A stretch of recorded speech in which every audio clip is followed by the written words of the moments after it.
He's a poet and an activist. He's had two PBS specials, The United States of Poetry and Language Matters.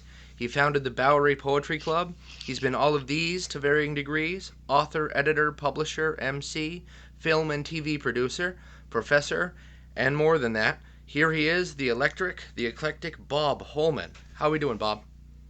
Wow. Well, I've never had a cue card like that. That's quite an intro, Baloo. I'm doing fine. It's a beautiful, horrible day. So, what more could you want?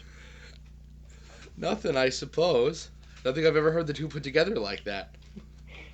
Well, there was a time when I had to take a vow to not use the word beautiful for a year, and Whoa.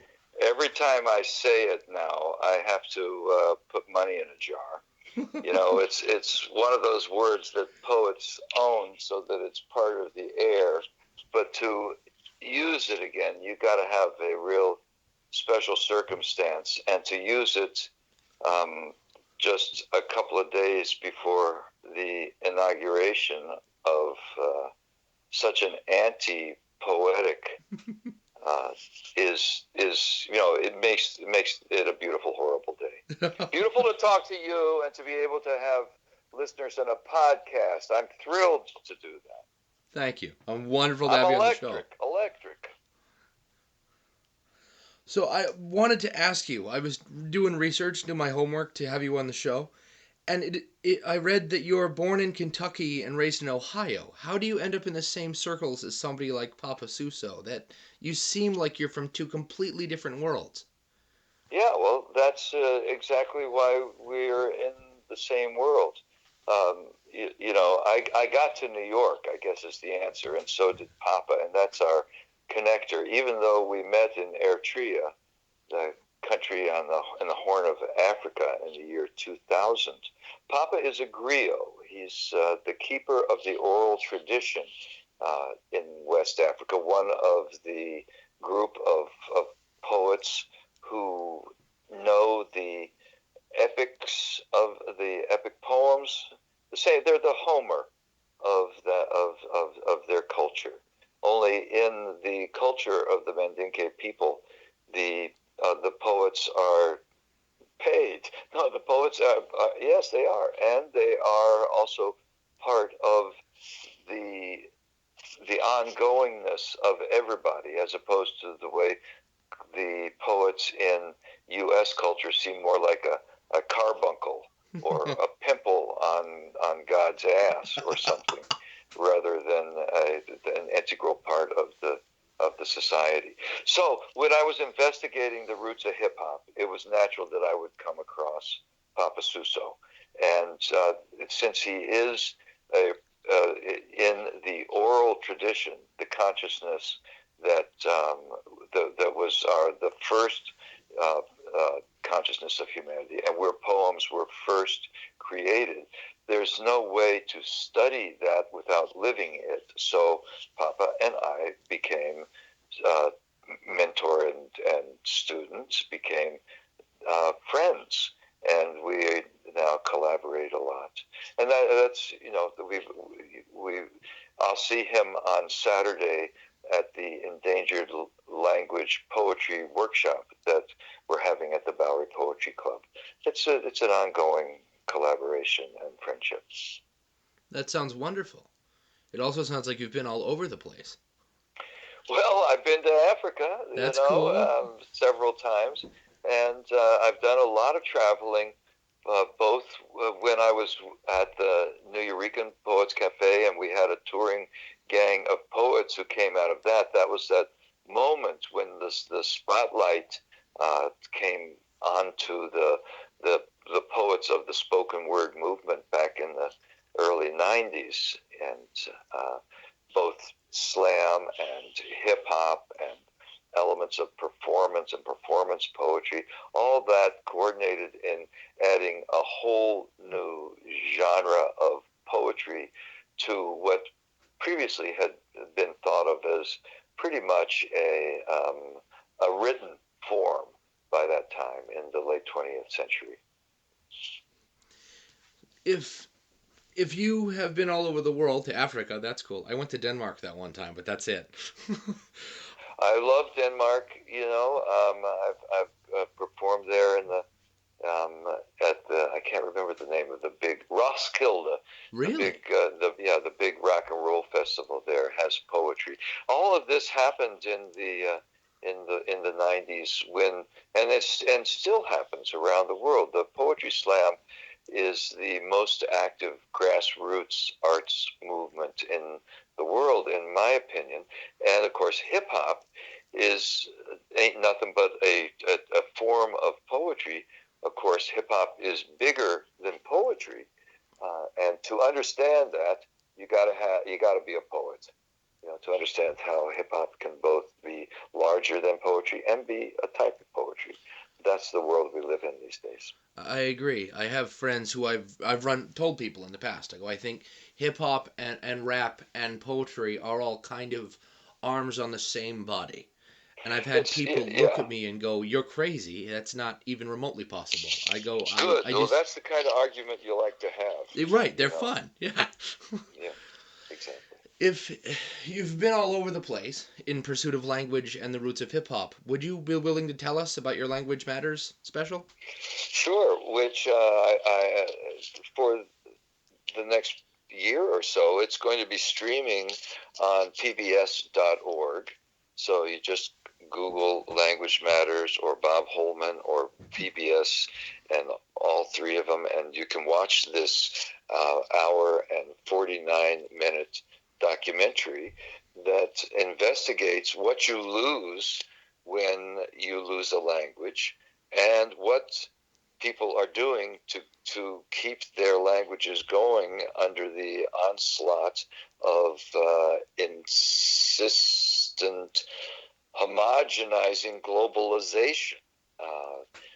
It's not just that we have endangered species of plants and animals as they are ironed out of existence, but our very cultures are disappearing. It's estimated that we're going to lose half the languages on the planet by the end of this century. And what that means is that we're not going to have so many ways to think about things, because you think about things differently in each language. And we're not going to have as many ways to have this encyclopedic drill down into the earth itself, the way that a language names the objects of a geography in relationship to each other in a way that is so detailed and holistic. We're not going to have the chances to have medicines, the properties of plants that will give us cures to things like cancer, if we know where to look for, if we are talking to the right curanderos, the right healers. So Language Matters, which was made with David Grubin, who's a fantastic documentary filmmaker and great lover of poetry, who worked a lot on other poetry shows and is a terrific collaborator. We narrowed our approach to three different language areas. One was Australia, the Aboriginals, who still are living the traditions that came from Africa 10,000 years ago or more, whose stories, like Papa Suso's, reach way back, in this case, back to when Australia was connected to the mainland, and to study the dream songs, the dream lines, the song lines, and the way that poetry tells the culture. We opened the film with Charlie Amerdock, who is the last speaker of Amerdock, and Charlie is a song man. He's a poet. He's and when you see a last speaker, Baloo, you all of a sudden you feel all what it means to. Here's a whole lineage that now resides only with this one person, and to lose that is, I don't know. It's a tragedy that's, to me, it's beyond being a human. It's for humanity when you're in that situation.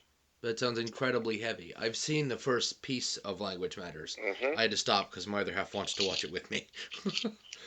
But I'll put a Yeah. link to it in the description of the video. And it is. I saw the beginning with that guy, and I'm sorry, I just forgot his name. Oh my Charlie god! Mangulda. Thank you. I used his language for his last name. I Charlie noticed that, but I Mangulda. wasn't going to say anything. It was really heavy, and it's different. I couldn't tell in the beginning if he was singing or talking or what it was, but it was really really wonderful. See, now you're tuning your ear up to what the oral tradition about. This is the same. That's the great debate over Bob Dylan as poet was just answered in your description of Charlie Mangulda. You couldn't tell if it was singing or talking, and the great poets of the oral tradition, you can't tell whether they're singing or talking, because isn't all talking really singing in some way, just a subtler form without such an insistent melody? All of our talking, they talk about Chinese being a tonal language. Doesn't English have tones? I'm sort of playing with definitions here, with semantics, but you're on to something, because when a griot is doing a poem or a song, because Papa Suso did not know what a poem was when he and I met. Everybody had just, since he works with a kora, the 21-string harp lyre that's used by all of the griots in West Africa, people assumed he was a musician. And yet, it's all about the words and what Papa was saying, which were both carrying on the tradition that was handed to him from his father, and also completely improvised in front of this particular audience. He's talking to you while he is singing the old songs, and it's all happening in this marvelous mix that can only be now, only be this event, only be this poem. So when the poem is the now and is the event, then you're in the realm of the power of language. And, for me, I think the consciousness begins when language begins. You can't have consciousness unless you have the stuff to use to think and talk with, and then to communicate those ideas to somebody else. I think you're onto something there. I think that sound is, and not just any sound, not the sound a car makes, and maybe the sound a cat makes, because they're communicating. The sound that we share between each other, not just you and me, but the whole world speaking to itself, has a certain amount of weight in your existing. There's a certain amount of importance that comes from that. That if you didn't have it, your existence, I don't know, might be less. Oh, what if the world were silent? Is that what you're saying? It'd be boring as hell. Yeah, I think definitely. I don't know how in the world we would invent the plastic bag if we couldn't talk. What would we do without the plastic bag? Yeah, I have a lot of plastic stuff in my house. Oh. And not just plastic bags, but Oh. Before I roll back to ask you about the United States of Poetry, which I really want to do, you mentioned that you're spending a lot of this following year dealing with the Language Matters and the continuation of that in a workshop. You mentioned. Well, the workshop, which happens at the Bowery Poetry Club, is in conjunction with the Endangered Language Alliance, is a way to. It has two purposes. One is to get to. We found at ALA that bringing together people whose cultures have nothing to do with each other, but whose political situation has a whole lot in common. That it's speakers of minority or endangered languages. is able to create a kind of community and support system among these languages that are rapidly dwindling, that are disappearing. So any chance that we get to bring together, say, Papa Suso with a speaker of Nahuatl, Jose Rivera, who is at the workshop, you're going to hear poets that work in the same manner, but who are from completely different cultures, and are going to be able to help each other to find ways that for the languages to continue. The second purpose of the workshop is to actually create poems. Every culture has some kind of word art, language art, but it varies drastically from language to language. Sometimes it's only singing, sometimes it's group singing, sometimes it's individual singings, and you have a job for that. Sometimes they're stories, sometimes they're aphorisms. Every culture has a different approach to what language art is, but every culture has something like that.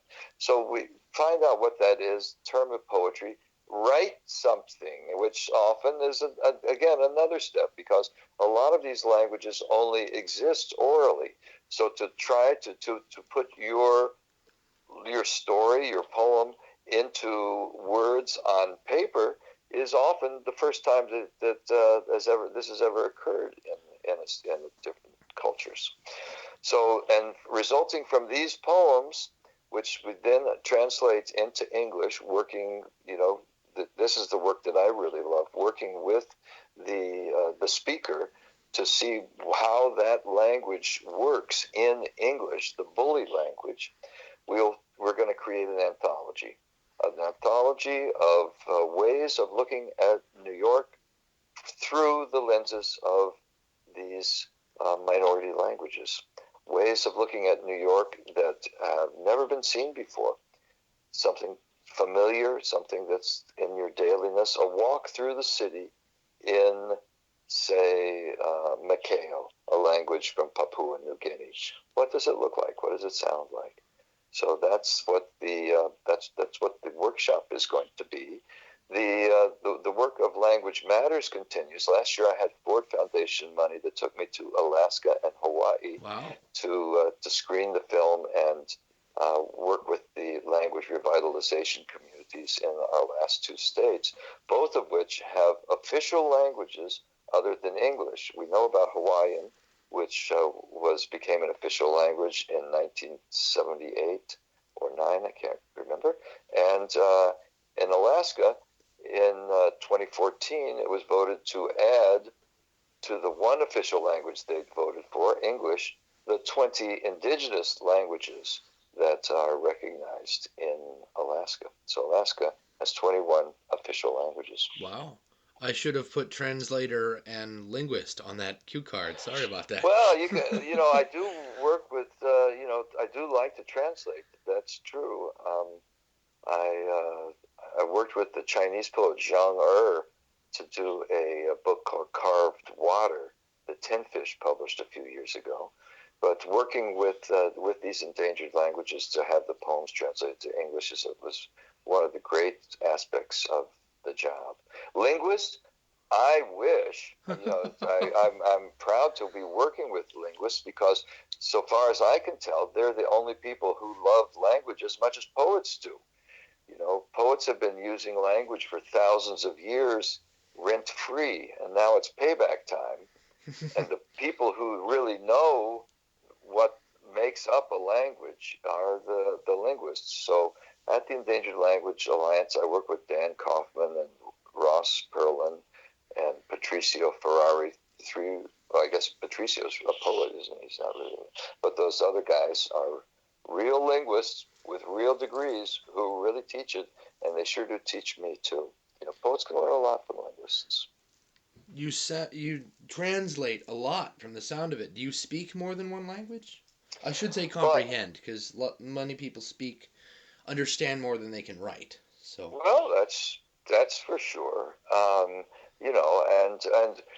one of the reasons why it's why language loss is not the science that the loss of species of plants and animals is because it's difficult to enumerate who a speaker is, self-identifying. I studied Welsh for Language Matters, and the second part of that film takes place in Wales, which is the only language, Welsh, that has come off the endangered language list due to the political struggles in the 60s when we had civil rights movements around the world that were exploding. Instead of the Black Panthers or the Young Lords fighting for Black and Latino rights equality, we had language parity in Wales through the Welsh Language Society that tore down the road signs that weren't bilingual, and little old ladies who refused to pay their taxes if the tax forms weren't in Welsh, which was their mother tongue. Go them. So that's the way that language changed. It took on its own vitality. And the immersion courses, the language nests that were used in Wales are still the model, especially in Hawaii, but throughout the U.S., those are the model for how to keep a language alive. You've got to go to the most natural language learners of all, the children, who are born into orality, and before we teach them how to learn with books, they're so busy learning that we can never catch up. There's no limit. There's never been found to be a limit for the number of languages that a child can learn while they're still in that the state of parroting and responding. The mind soaks it up and spits it out, and there you are telling Mommy that you're hungry. And it's not just a cry either. When I was a kid, my mother will tell me I don't have wonderful memories of when I was a child. Not that the ones I have aren't good, just they're not all there. I seem to have lost some of them when I got older. But Mom tells me that I used to ask for my breakfast in Portuguese all the time. And I go, Mom, I believe you because you're almost never wrong. Like 4 times in my life. I'm 28. That's not bad. But I don't remember any of it. Well, it's time for you to go to Portugal or to Brazil or to Capo Verde or something, someplace where Portuguese is spoken, and immerse yourself back in those languages that are in there someplace. That would be wonderful. Jay. When I was in Denmark, I apparently absorbed the language in 2 weeks. My father-in-law... You're not going to find an argument from me. That makes the case, doesn't it? Yeah. My father-in-law took us over there, and he's from there initially. And we went to meet his family, and a week in or so, I wrote a thank you letter to them. And I was just writing down what popped out of my head, but apparently it had perfect punctuation. They all loved it and cried and everything, and it was wonderful. But I had no idea that I had nailed it. I had no idea. I thought I was struggling through it. And I really do think that immediately, while his family and I already liked each other, I think there was an immediate... I think there's a core connection that comes from when somebody and you are from a different place and have a different language, and all of a sudden you don't. You have the same core understanding, and I'm pretty sure I lost it. But I think if I went back to Denmark, I would re-envelop and get it back. You said Denmark. Denmark. Do you mean Portugal? No, Denmark. I thought you said Portuguese was the when language. I was a kid, yes. But as an adult, I've picked up a couple of words of Danish and the same 8 words of Yiddish everybody knows. Well, I think it's time to go back to your roots, brother. That would be wonderful. I would absolutely love to immerse myself in Portugal. That would be fantastic. If I could roll back out of what you're doing in the present to the past for a second, would you tell us a little bit about the PBS special, The United States of Poetry? The United States of Poetry was a 5-part series that was broadcast in the mid-'90s that was an investigation of the total landscape of poetry in the country.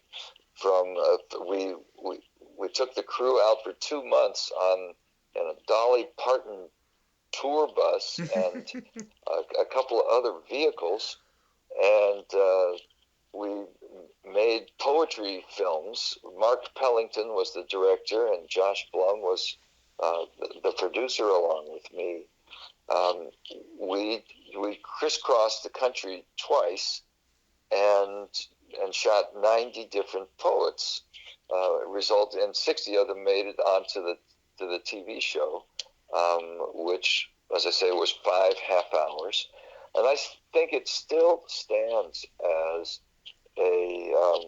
a document of what a poetry film can be. You know, I spoke earlier about the switch from orality to literacy, which took about 1,000 years from the time that writing was invented to the time that the printing press came out and the method of distribution changed so drastically. But for the switch from literacy to digital, and I don't think that word is going to stick, but we'll call it digital now, we had, 50 or 100 years to move into a complete global wireless distribution system that transferred image and sound as well as text. Our phone calls got replaced by texts. So you come up with that dilemma of whether a text is talking or not, whether that kind of writing, talking thumbs, I call it, not talking drums, whether that is that from the oral tradition, texting, or from writing, or some combination of the two, which is what I think digital is in its content, a kind of synthesis of orality and literacy, but in transmission, something technologically brand new, the digital means of connecting the entire global village. So the United States of Poetry used that digital means, used the camera to write the poems. Mark and I would meet with the poet and discuss what the treatment was going to be. And many of the poets said, "Aren't you guys the filmmakers? Just go ahead and do what you want." Some said, like Czesław Miłosz, when Mark spieled his idea for a poem, "That is a terrible idea," which sent us running to a different approach to the poem. And others, like Ruth Foreman, said, "Let me fax you a treatment that I've written for the poem." She was already into how it could become a film. So it not only was a geographically diverse anthology, digital anthology, but also it was it also crossed over from academic poets to street poets. We had Nobel Prize winners in it, like Czesław Miłosz and Derek Walcott and Joseph Brodsky were all three in there. We had the leader of the Los Angeles Homeless Writers Coalition was in there. Former President Jimmy Carter, who has published 2 books of poetry, is there. Lou Reed, Michael Franti, other hip-hop poets, Pedro Pietri, the great Nuyorican street poet, and Miguel Algarín, founder of the Nuyorican. So it really crossed over from all different styles of poetry and all the, as Whitman says, I hear America singing the varied carols I hear. So all the, we tried to get as diverse a crew on there as we could to help to define what U.S. poetry is in the digital age, at the very dawning of the digital age. That sounds, I don't want to say you had your work cut out for you, because I think that has a negative implication or a heavy implication, but it sounds like you had a lot to do and a lot of different facets to deal with and work with. That sounds like a wondrous thing to experience. Oh, yes, the experience was, unparalleled. I'll never forget when they broke into the bus and stole people's luggage and equipment, but they left a giant trunk full of books that we carried around with us. We had a whole library that we carted around to use as references and to use and points of discussion with the different poets that we filmed, whether it was Naomi Shihab Nye in San Antonio, or AI, the poet that we filmed in Tempe, Arizona. The discussions, on set, you're used to saying when it's time for the shooting to begin, the call would go out for talent. Talent is the code word for the actors who are going to be in the next scene. But with poets, they didn't know who did. I mean, they assumed that everybody there had talent, not just the poets. So translating between the media was part of my job, as well as making sure that the poets felt that whatever the film version was going to be, and you don't have to have the poet be visually present to make a poetry film. You don't have to have the voice of the poet be there to have a video poem. But for our show, we wanted to show the poets, identify where the poem was coming from, and hear the actual voice of the poet. That was part of our dynamic for creating this. And so, we had to visit the poet on her own turf and shoot them. Leonard Cohen did the best version of democracy that I've ever heard in the United States of poetry, and that might be a place to start your investigation. Would be to check that out on YouTube. Not easy to get the whole film right now. We're going to start a series at the Bowery Poetry Club this spring called the United States of Poetry. That will be a film poetry series, and that we'll be having an open call for people to send in their poetry videos. The United States Brilliant. of Poetry was one of the very first films that was shown at the international festival, the Zebra Poetry Film Festival in Berlin. It was like an establishing point, I think, for poetry and film. That sounds like a really big deal. I went looking for pieces of it to see it, and you're right, it's difficult to find. I did see one thing, though, that I've got to ask you about, because I have a couple of friends, and if I don't, they're going to get really mad at me. Did Johnny Depp actually read Jack Kerouac's work there? Yeah, That Johnny is Depp awesome. is in the show. That is. I fought against it because Johnny's not a poet. He's a good guy. He's he loves Kerouac. He's memorized whole parts of Kerouac. But he was a friend of Mark Pellington's, the director, and so he said, "This is going to be great for the show." I wasn't convinced, but I said okay, and then I got to be convinced when TV Guide put the United States of Poetry on its cover because Johnny Depp made a good cover for TV Guide. So then I began to understand even more the power of Hollywood, even in the United States of Poetry. We shot Johnny on the same day that Allen Ginsberg was shot. Awesome. Allen did a poem called Personals Ad about how his shrink had told him that he should just put an ad in the personals column to try to meet somebody to be his partner. I mean, Peter Orlovsky, of course, was his true heart's delight and his lifetime partner, but they both had boyfriends and Peter had girlfriends.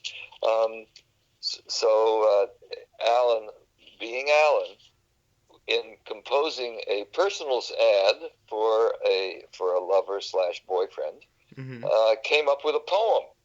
And that was the poem that we used in the United States of Poetry. I'll have to find that one and listen to it. That'd be wonderful. And I've got to ask, we're about out of time for the half hour, but I wanted to ask you one more question to roll back to the beginning. Why do you have to put money in a jar every time you say the word beautiful? Because I'm constantly broke. You go all over the world, but you're broke. That's got to be horrible. You can't bring home any tchotchkes or gift goodies. Well, I spend it all on tchotchkes and gift goodies. Oh, That's okay. what I do. Yeah, and art. I have a lot of paintings on my wall. I bet. Yeah. I bet they're awesome. Yeah, it would be wonderful to see them sometime. And I've Well, got to make it. come on down sometime, I'd Jimmy. love It'd be to. good to see you. I've got to make it to the Power Poetry Club one of these days. You founded it, didn't you? Yep, I did in 2002. I came there after the New Eurekan, and I came to the New Eurekan after St. Mark's Poetry Project. So I've worked at the 3 downtown New York City poetry venues, 3 major ones, and I'm a lucky guy. It sounds it. Thank you so much for being on the show. Thank you for having me, Jay. Toodaloo. Absolutely. You too. Bye.